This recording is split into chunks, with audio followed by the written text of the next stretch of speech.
Hello everyone, I hope कि आप अच्छे होंगे। आज इस वीडियो में हम लोग सीखने वाले हैं कक्षा 10 गणित प्रश्नावली 5.3 का प्रश्न संख्या 11।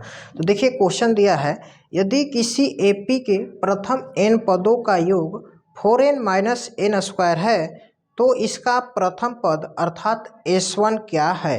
प्रथम दो पदों का योग क्या है, दूसरा पद क्या है, इसी प्रकार तीसरे 10वें और nवें पद ज्ञात करें। ठीक है, यहाँ पर एक समीकरण दिया है, इसके मदद से हमें क्या करना है, यहाँ पे दो पदों का योग निकालना है, दूसरा पद भी निकालना है, तीसरा और 10वां पद भी हमें निकालना है। ठीक है, तो आइए क्वेश्चन को शुरू करते हैं। देखिए यहाँ पे लिखेंगे हल, और यहाँ पे जो समीकरण दिया है हम लिख देते हैं।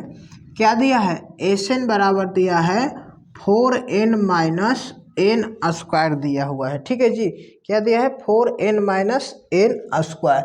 अब देखिए यहाँ पर हम सबसे पहले क्या निकालेंगे, यहाँ पर n है ना, तो n के जगह पर हम सबसे पहले एक बार 1 रखेंगे और फिर एक बार 2 रखेंगे, फिर एक बार 3, यानी कि जैसे जैसे क्वेश्चन में पूछ रहा है उसके अकॉर्डिंग हमें मान रखना है। ठीक है, तो यहाँ पर n का मान सबसे पहले 1 रखेंगे, तो यहाँ पर जहाँ जहाँ पर भी n है वहाँ पर हम 1 रखेंगे। ठीक है, तो 4 गुणे n का मान क्या लेना है, 1 माइनस फिर करेंगे 1 का स्क्वायर। ठीक है, अब देखिए यहाँ में 4 में 1 से गुणा करेंगे होगा 4, माइनस 1 का स्क्वायर करेंगे ये होगा 1।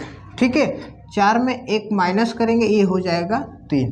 ठीक है, अब S2 निकालेंगे। इसी समीकरण में हम n के जगह पे 2 मान रखेंगे। ठीक है, तो 4 गुणे n के जगह पे क्या रखेंगे, 2 माइनस 2 का होल स्क्वायर। अब देखिए 4 में 2 से गुणा करेंगे ये होगा 8, माइनस 2 का वर्ग करेंगे होगा 4, यहाँ पर माइनस करेंगे तो ये हो जाएगा 4। ठीक है, फिर S3 यानी कि n का मान अब हमें 3 लेना है। ठीक है, तो यहाँ पर 4 गुणे 3, यहाँ पर 3 है तो हमें 3 का क्या करना है, स्क्वायर। ठीक है जी, अब देखिए 4 में 3 से गुणा करेंगे ये होगा 12, माइनस 3 का वर्ग करेंगे होगा 9, 12 में से 9 माइनस करेंगे तो सिंपली हो जाएगा 3 हो जाएगा। क्या होगा जी, 3 हो जाएगा। अब देखिए क्वेश्चन में हमें क्या पूछ रहा है, दूसरा पद पूछ रहा है, यानी कि A2 पूछ रहा है। क्या पूछ रहा है, A2 पूछ रहा है। तो A2 कैसे निकालेंगे, S2 माइनस A1 यहाँ पे कर दीजिएगा तो ये हो जाएगा आपका, इसका मान निकल जाएगा। तो S2 का मान देखिए आया है 4 और यहाँ पे S1 का मान आया है 3, माइनस कीजिएगा तो ये हो जाएगा 1। ठीक है, A2 का मान आ गया 1। फिर A3 भी पूछ रहा है, तो यहाँ पे क्या करेंगे, S3 माइनस S2 करेंगे, यानी कि S3 माइनस S2।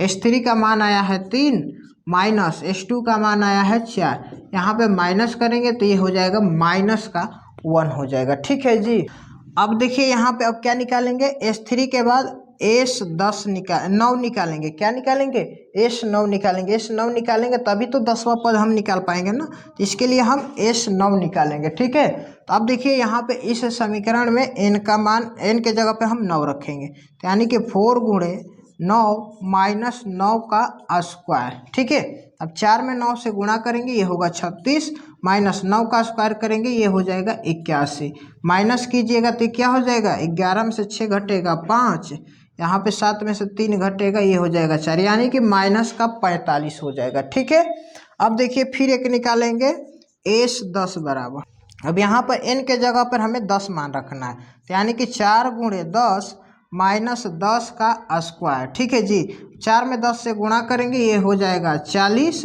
माइनस 10 का वर्ग करेंगे ये हो जाएगा 100। अब यहाँ पे माइनस कीजिएगा तो ये माइनस का 60 हो जाएगा। ठीक है, अब यहाँ पे S9 और S10 निकाल दिए, तब हम क्या निकालेंगे, A डालेंगे, तो A9 का फार्मूला क्या होगा, S10 माइनस S9।